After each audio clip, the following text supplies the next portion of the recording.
하나님을 따르면 축복을 받을 것이고 과거 너희들의 조상과 같이 하나님을 떠나면 저주가 있을 것이다.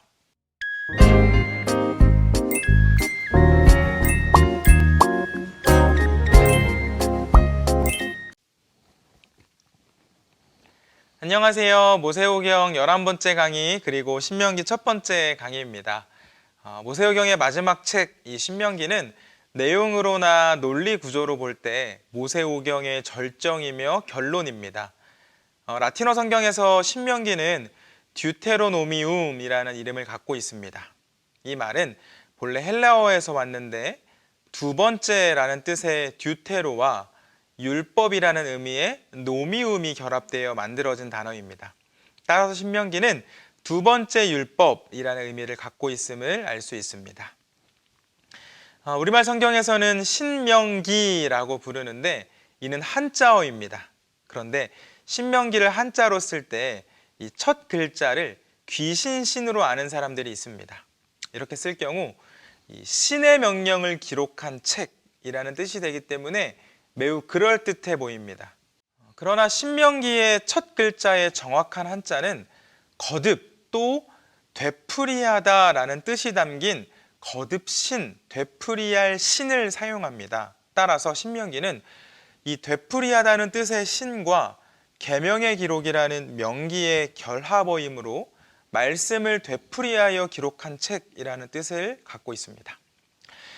또 신명기라는 이름은 모세를 통해 주어진 두 번째 율법 제정을 가리키기도 하는데 이 첫 번째 율법 제정이 시내산에서 이루어졌다면 가나안에 들어가기 직전 모압 땅에서 다시 한번 율법이 제정되었고 신명기는 이를 기록해 놓았습니다. 그런데 여기서 의문이 하나 생길 수 있습니다.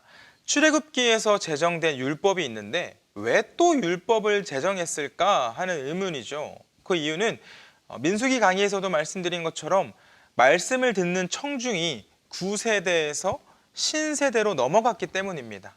9세대, 곧 이 출애굽 1세대는 광야에서 다 죽었고 이제 가나안 땅에 들어가서 살게 될 사람들은 출애굽 2세대, 즉 광야 세대였습니다. 무슨 말인가요? 약속의 땅에 들어가서 살게 될 사람들은 출애굽의 감격도, 시내산의 언약도 잘 알지 못하는 젊은이들이었습니다. 하지만 모세는 지금까지 그래왔던 것처럼 가나안에서는 이들을 이끌어줄 수 없었죠. 그에게는 가나안 땅 입성이 허락되지 않았습니다.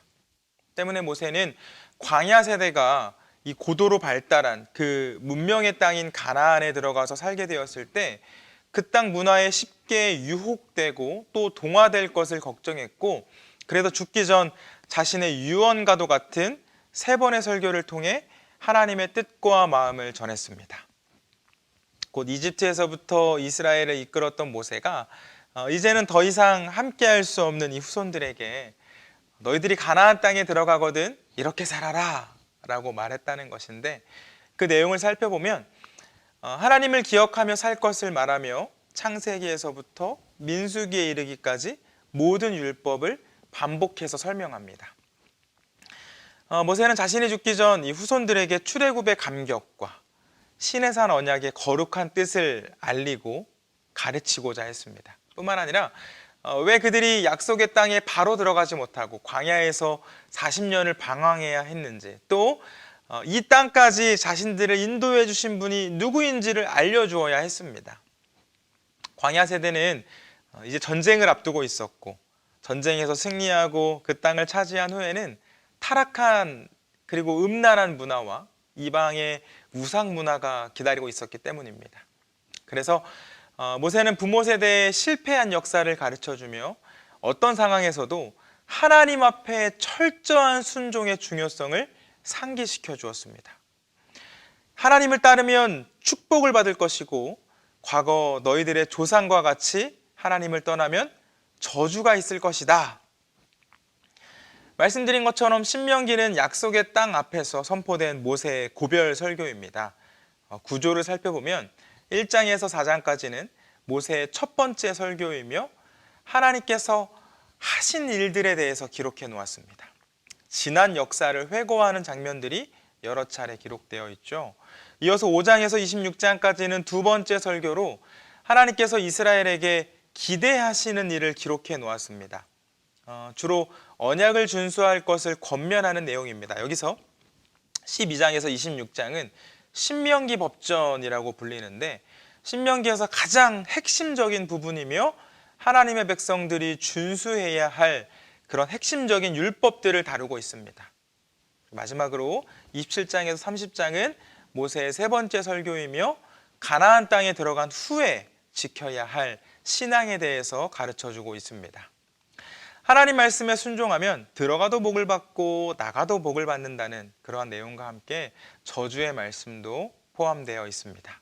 그리고 31장에서 34장은 모세오경의 종결 부분으로 모세의 후계자로서 여호수아의 임명, 그리고 모세의 축복과 죽음이 기록되어 있습니다.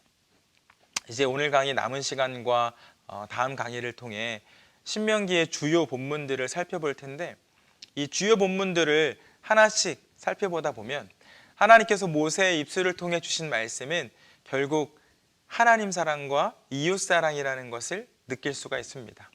그래서 오늘은 이 하나님 사랑에 관한 말씀을 살펴보고 다음 강의에서 이웃 사랑에 관한 말씀을 살펴본 후에 신명기 강의를 정리하도록 하겠습니다. 먼저 신명기 4장에서 모세는 이스라엘 백성들로 하여금 여호와의 규례를 지켜야 하는 의미와 중요성을 설명합니다. 하나님께서 주신 규례와 법도를 지키는 일은 생명을 얻는 일, 또 약속의 땅을 소유하는 일과 직결되어 있어서 굉장히 중요했습니다. 때문에 모세는 백성들이 말씀을 잘 지키며 살아갈 수 있도록 질투하시는 하나님에 대해서 말씀합니다. 어떤 형상이든 우상을 새겨 만들지 말라고 강하게 말하죠. 4장 16절 말씀 보겠습니다. 그리하여 스스로 부패하여 자기를 위해 어떤 형상대로든지 우상을 새겨 만들지 말라. 남자의 형상이든지 여자의 형상이든지. 17절에서 18절 말씀도 함께 보겠습니다. 땅 위에 있는 어떤 짐승의 형상이든지, 하늘을 나는 날개 가진 어떤 새의 형상이든지, 땅 위에 기는 어떤 곤충의 형상이든지, 땅 아래 물속에 있는 어떤 어족의 형상이든지 만들지 말라. 어떤 형상으로도 만들지 말라는 말씀입니다. 하나님께서는 구름을 통해서 당신의 영광을 보여주시기도 하셨지만, 보통은 어떤 형상을 보여주시기보다 음성으로 백성들에게 말씀하시고 백성들에게 나타나셨습니다. 신명기 4장 12절 말씀 보겠습니다. 여호와께서 불길 중에서 너희에게 말씀하시되 음성뿐이므로 너희가 그 말소리만 듣고 형상은 보지 못하였느니라.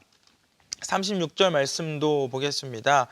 여호와께서 너를 교훈하시려고 하늘에서부터 그의 음성을 내게 듣게 하시며 땅에서는 그의 큰 불을 내게 보이시고 내가 불 가운데서 나오는 그의 말씀을 듣게 하셨느니라.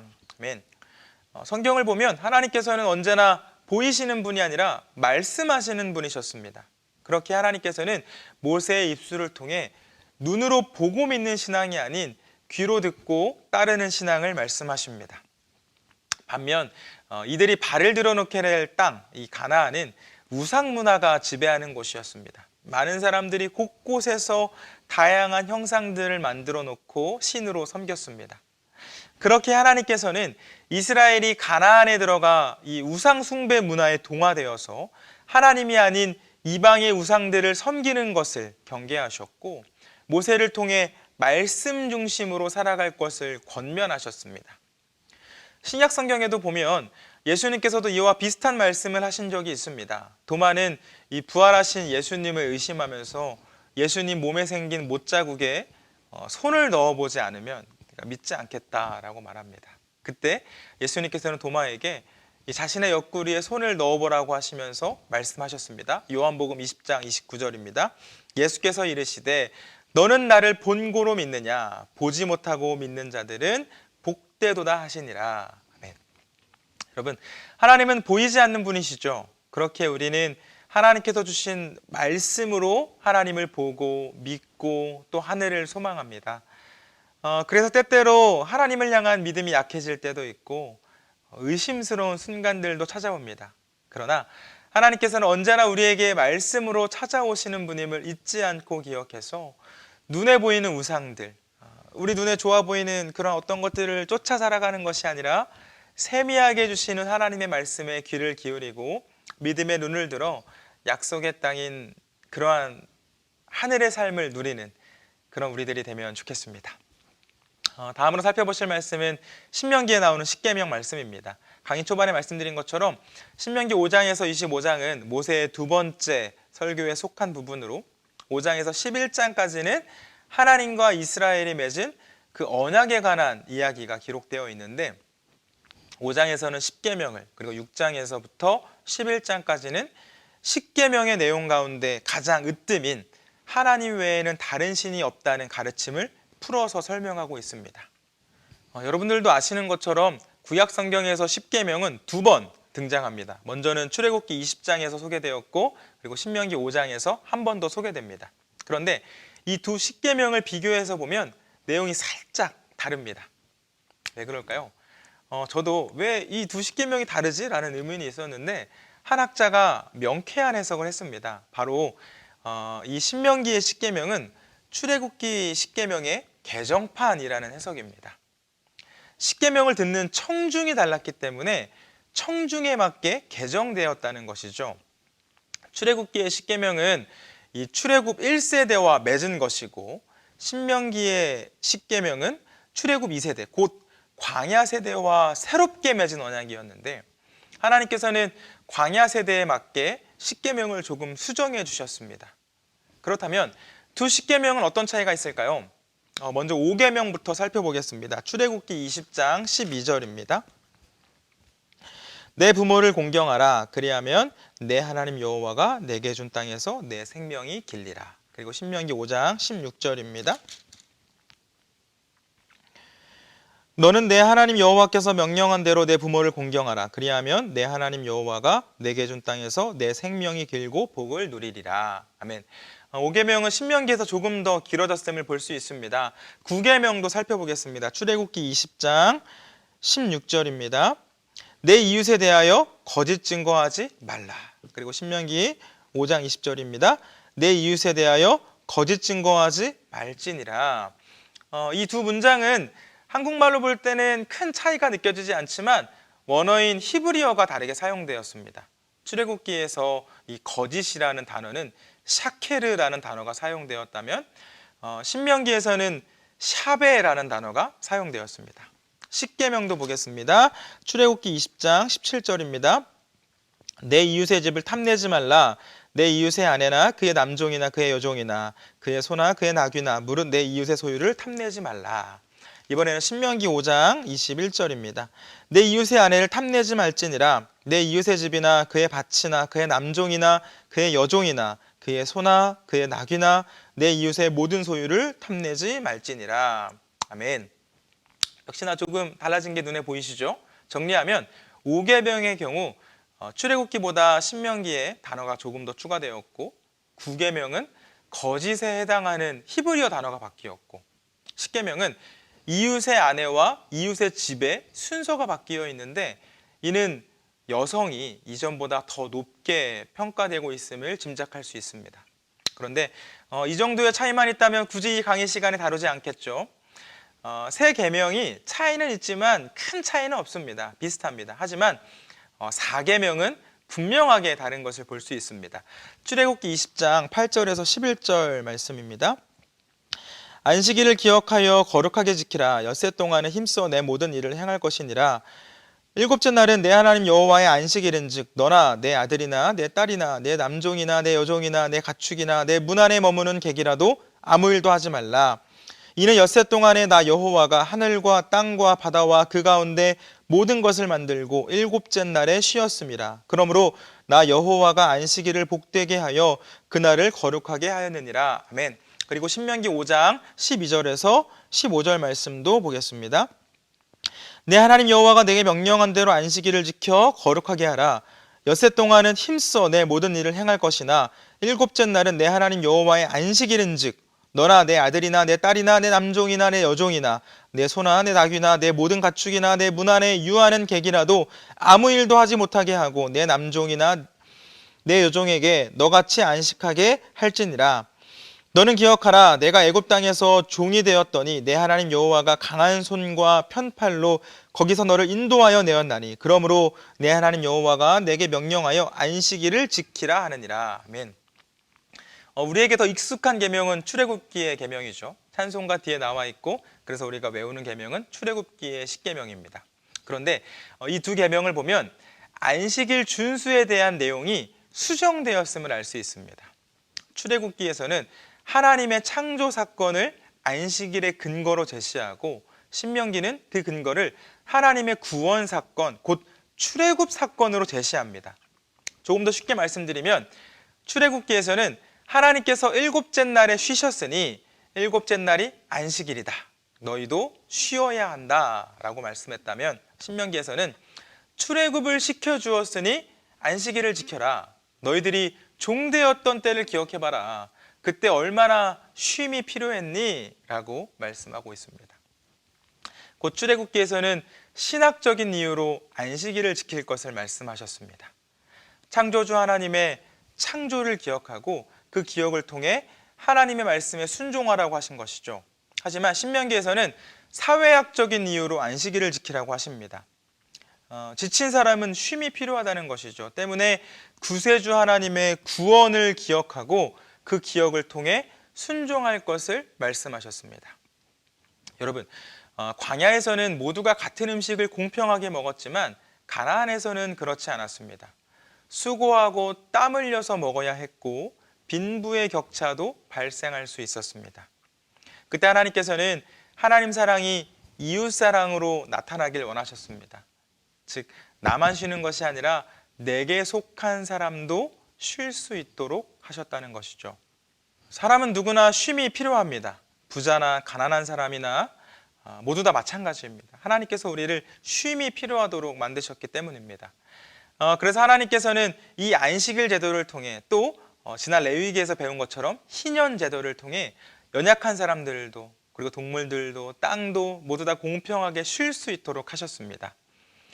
이처럼 십계명의 개정판은 하나님의 마음을 더 자세히 알 수 있도록 도와주는데 우리 모두는 하나님의 창조와 구원을 기억하며 신앙인으로 살아가는 것뿐만 아니라 우리의 이웃들도 함께 돌아보며 그들을 사랑하고 섬기는 신앙인이 되어야 할 것입니다.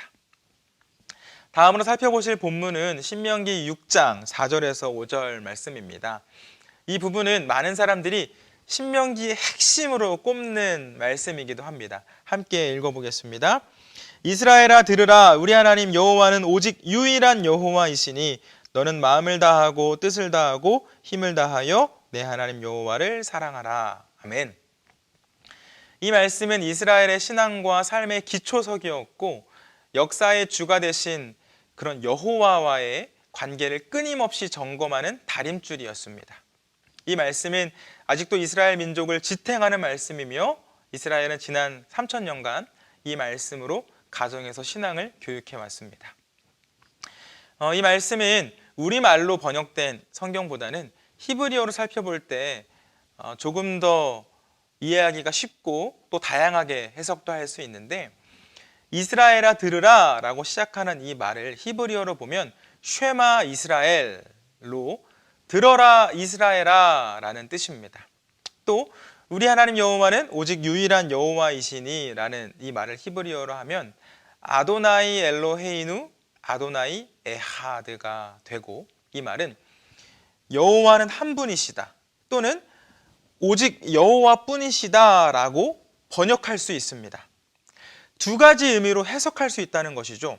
얼핏 보면 비슷해 보이지만 차이가 있습니다.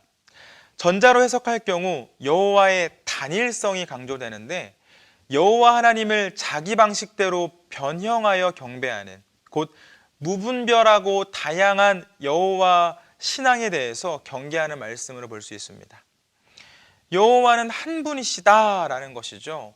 지역에 따라서 하나님의 모습을 왜곡하고 변형하여 신앙생활을 하는 사람들이 생겨날 것을 염려해서 주신 말씀으로 보이는데 하나님께서는 너를 애굽 땅에서 탈출시키신 분, 곧 구원하시고 신의 산에서 언약을 체결하신 하나님을 왜곡 없이 섬길 것을 말씀하셨습니다. 반면 후자로 해석할 경우 여호와의 유일성이 강조되는데 여호와에 대한 이스라엘의 충성심이 다른 신들에게로 분산되는 것을 경계하며 주신 말씀으로 볼 수 있습니다. 여호와만 신이시다라는 것이죠. 이스라엘의 충성은 오직 여호와 한 분께만 향해야 했습니다. 여호와 이외에 어떤 신을 섬겨서도 안 되었죠. 가나안에는 바알을 포함한 다양한 우상들이 있었고 때문에 하나님께서는 이스라엘이 우상 숭배가 아닌 여호와 하나님만을 잘 섬길 것을 말씀하셨습니다. 이처럼 원어로 보면 두 가지로 해석이 가능한데 우리말 성경에서는 후자의 번역을 따르고 있습니다. 하지만 두 가지 의미를 모두 알고 있으면 좋겠죠. 내 마음, 내 뜻에 맞게 하나님을 섬기는 것이 아니라 말씀을 통해 가르쳐 주신 하나님을 섬기고 또 내 마음을 빼앗아가는 그 어떤 우상이 아닌 오직 하나님만을 섬겨야 합니다.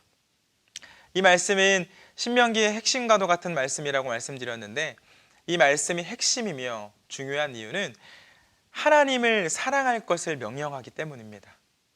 그전까지 모세오경 안에는 하나님을 사랑하라고 말한 적이 없습니다. 경외하라고만 가르쳤죠. 그런데 여기서 최초로 하나님을 사랑하라고 말씀합니다. 곧 경외의 대상이었던 하나님이 사랑의 대상으로 바뀐 것을 알 수 있습니다. 여러분, 사랑의 요구는 인격적이고 친밀한 그 신뢰관계에서만 가능하죠. 누구인지도 잘 모르는 이에게 어떻게 사랑을 요구할 수 있겠습니까? 이스라엘은 그동안 자신들을 출애굽시켜 주신 하나님 그리고 광야 생활 가운데 동행해 주신 하나님과 가까워졌음을 알 수 있습니다. 말씀드린 것처럼 하나님께서는 이제 친밀해진 이스라엘에게 사랑을 요구하셨습니다. 그 사랑은 마음을 다하고 뜻을 다하고 힘을 다하는 사랑이죠. 원어로 보면 모든 마음, 모든 뜻, 모든 힘이라는 단어가 사용되었는데 이는 최상급 표현이었습니다. 즉 하나님을 위해 하나도 남김없이 내 모든 것을 바치라는 말씀이죠. 예수님께서는 여기에 하나를 더 추가시키셨는데 바로 목숨, 생명입니다. 여러분, 하나님 앞에서 내 건강이, 내 재산이, 내 자녀가, 내 물질이, 내 사업이 보이지 않고 오직 하나님만 보이는 것, 그 상태가 바로 진기의 상태입니다. 하나님께서는 독생자의 생명을 주시면서까지 우리들을 사랑해 주셨고 당신의 자녀로 삼아 주셨습니다. 그리고 이제는 우리에게 마음을 다하고 목숨을 다하고 뜻을 다하고 힘을 다하여 하나님을 사랑할 것을 말씀하십니다. 바라기는 하나님께 받은 사랑과 은혜를 기억하며 우리도 하나님을 사랑하는 삶을 살아가면 좋겠습니다. 오늘 강의에서 마지막으로 살펴볼 본문은 신명기 12장인데 이 장은 신명기 법전을 여는 첫 번째 장입니다. 신명기 법전은 5장 1절에서 21절까지 기록된 신명기의 말씀을 여러 가지 다양한 상황에서 해석하고 적용합니다. 때문에 여기에 기록된 내용은 율법의 핵심인 하나님을 사랑하고 이웃을 사랑하는 계명을 어떻게 삶 속에 적용할 수 있는지를 구체적으로 가르쳐 줍니다.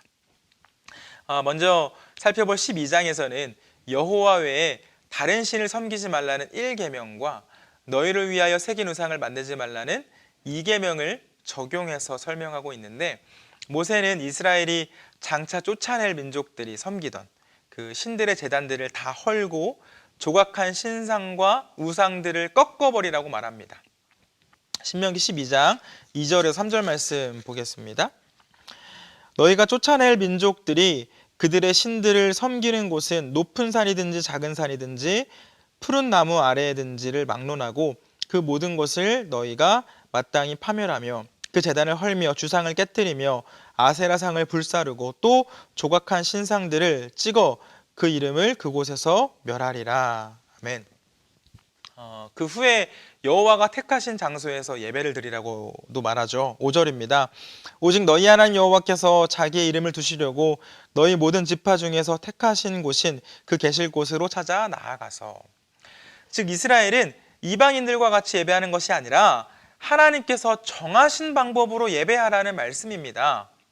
하나님께서는 그곳에 자기의 이름을 두신다고 말씀하셨는데 이는 이곳이 여호와께 속한 곳이며 여호와께서 현존하시는 곳, 또 당신의 백성들과 만나서 교제하는 곳이라는 표현입니다.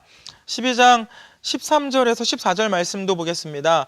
너는 삼가서 내게 보이는 아무 곳에서나 번제를 드리지 말고 오직 너희의 한 지파 중에 여호와께서 택하실 그곳에서 번제를 드리고 또 내가 내게 명령하는 모든 것을 거기서 행할지니라. 아멘. 마찬가지로 하나님께서 정해주신 장소에서 예배하라는 말씀입니다. 그런데 이와 비슷한 말씀이 출애굽기에도 나옵니다. 출애굽기 20장 24절 말씀입니다. 내게 토단을 쌓고 그 위에 내 양과 소로 내 번제와 화목제를 드리라. 내가 내 이름을 기념하게 하는 모든 곳에서 내게 임하여 복을 주리라.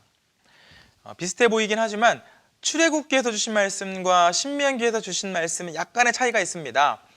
출애굽기에 나오는 모든 것은 여러 성소를 가리킵니다. 곧 어느 곳이든지 하나님의 이름을 기념하는 곳이라면 어디든지 함께 해주시겠다는 말씀입니다.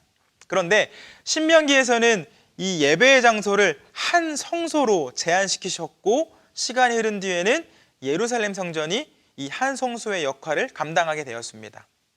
이스라엘이 광야에서 이동하는 생활을 했다면 이제 약속의 땅에서는 정착 생활을 할 수 있었고 또 쉐마 이스라엘 말씀에서 살펴보신 것처럼 여호와 하나님의 단일성과 유일성을 잊지 않기 위해 하나님께서는 한 성소에서 한 하나님을 섬기도록 하셨습니다. 역사적으로 이스라엘은 많은 어려움을 겪은 나라였습니다. 하나님께서는 이 모든 것을 알고 계셨고 이스라엘 사람들의 신앙의 순수성을 보존하기 위해 이러한 말씀을 주신 것으로 볼 수 있습니다. 마찬가지인 것 같습니다. 성도는 자신의 뜻과 자신의 마음대로 하나님을 섬기고 예배하는 것이 아니라 성경의 원리와 또 우리 교리의 표준에 따라 하나님께서 정하신 곳에서 또 하나님께서 원하시는 방법으로 예배해야 합니다. 그러므로 하나님께서 우리에게 받길 원하시는 그런 예배가 있다는 것을 기억하셔서 우리 모두 하나님 마음에 합한 예배를 드리는 예배자들이 되면 좋겠습니다. 이제 신명기 첫 번째 강의를 정리합니다. 신명기 말씀은 모세의 유언과도 같은 세 편의 설교라고 말씀드렸죠. 그 말씀들을 살펴보고 있는데 모세는 다음 세대에게 크게 두 가지를 말하고 싶었던 것 같습니다. 이스라엘의 다음 세대, 이 젊은 세대들은 가나안에 들어가서 살게 될 때 광야와 사막의 삶은 잊어버리고 눈앞에 펼쳐진 그 화려한 도시 문명의 웅장함에 현혹되어 출애굽의 하나님을 망각할 수 있었습니다. 그렇게 모세는 너희들이 차지한 땅은 하나님께서 주신 선물이며 아브라함에게 하신 약속을 이루신 것이라고 말합니다. 그러니까 이방신을 섬기거나 이방 여인들과 결혼하지 말고 그곳에서도 하나님을 기억하며 살라는 것이죠. 이와 같은 메시지가 땅, 즉 이 공간적인 측면에서 했던 권면이라면 시간적인 측면에서도 권면을 이어갔는데 모세는 다음 세대들에게 지난 과거를 기억하며 오늘을 감사하고 오늘의 감사로 내일 일을 소망하며 살아갈 것을 말합니다. 곧 지금까지 하나님께서 인도해 주셨으니 앞으로도 인도해 주실 것을 기대하며 살라는 권면으로 지금까지 자신이 이끌었던 백성들이 이제 새로운 곳에서도 잘 살았으면 하는 그런 마음을 느낄 수가 있습니다. 여러분 신명기는 남유다의 요시야 왕이 예루살렘 성전 보수 공사를 명령했을 때 발견한 책으로 알려져 있습니다. 열왕기하 22장 8절입니다. 대제사장 힐기야가 서기관과 사반에게 이르되 내가 여호와의 성전에서 율법책을 발견하였노라 하고 힐기야가 그 책을 사반에게 주니 사반이 읽으니라. 아멘. 요시야 왕은 8살 때 왕위에 올랐는데 당시 유다는 아시리아 제국의 속국이 된 채 허울뿐인 독립국가로 겨우겨우 연명하는 상황이었고 아시리아의 황제를 주군으로 섬긴다는 조약에 따라서 그나마 한 국가의 이 지도자 자리를 근근히 보장받고 있었습니다. 이와 같은 치욕스러운 시기에 요시야는 성전을 보수하다가 이 율법책을 발견했고 그 율법책을 보면서 자신의 옷을 찢고 회개합니다. 그리고 과감하게 종교개혁을 추진하죠. 요시야는 신명기를 읽었을 때 자신들이 살아갈 길은 오직 여호와 하나님을 주님으로 모시는 것임을 깨닫게 됩니다. 아시리아와의 조약들이 자신들의 안녕을 지켜주는 것이 아니라 하나님과 맺은 조약만이 자신들을 지켜줄 것이라 확신한 것이죠. 요시야는 그렇게 신명기 말씀을 통해 하나님의 나라를 꿈꾸며 세워갔습니다. 결국 요시야는 이스라엘의 역대 임금 중에서 가장 훌륭한 왕으로 평가됩니다. 여러분, 오늘을 살아가는 우리 역시 하나님의 말씀을 봐야 하는 이유가 바로 이것입니다. 우리가 살아가야 할 삶, 그리고 살아가야 할 길은 다른 거 어디에 나와 있지 않습니다. 세상의 지혜에 있지 않고 사람들의 전통에 있지 않습니다. 오직 하나님의 말씀에 있죠. 하나님만이 오직 저희를 약속의 땅으로 그리고 영원한 승리와 평안으로 인도해 주십니다. 그러므로 하나님의 백성으로 살아가기 점점 어려워지는 이때에 세상의 방법을 쫓아 살아가기보다는 하나님의 말씀을 바탕으로 이 땅에 온전한 하나님의 나라를 세워가는 우리 모두가 되면 좋겠습니다. 감사합니다.